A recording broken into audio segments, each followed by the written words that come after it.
Espero una llamada de Ginger Rogers. Dice que su imagen no está bien llevada, así que quién sabe.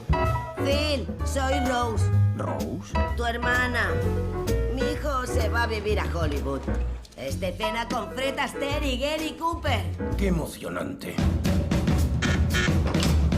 ¿Hola? Pasa. Se llama. Joder, ven, aquí el ego es todo. A esta ciudad la mueve el ego. Ya, soy Bobby. Bonnie, ven aquí, anda.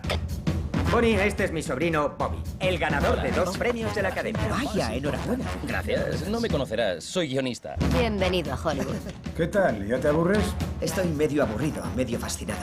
Mi hermano Ben tiene un cabaret y quiere que le eche una mano. ¿Cuándo lo sabrás? Hay que ver si el propietario quiere vender. Intentamos convencerle. Si se pide con educación, te escuchan.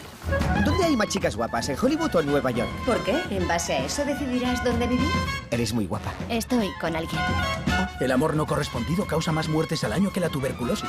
¿No quieres catarme? Estoy tan solo que me habría contentado con hablar, pero no tengo fuerzas ni para eso. ¿Te gusta el jazz? ¿A las 2 de la mañana? A cualquier hora de la mañana.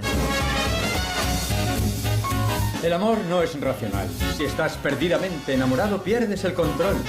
¡Wow! ¿Eso es bueno o malo? Que sepas que el que calla otorga. Sócrates decía que una vida no examinada no vale la pena vivirla. Pero una vida examinada tampoco es una bicoca. Sí. La vida es una comedia.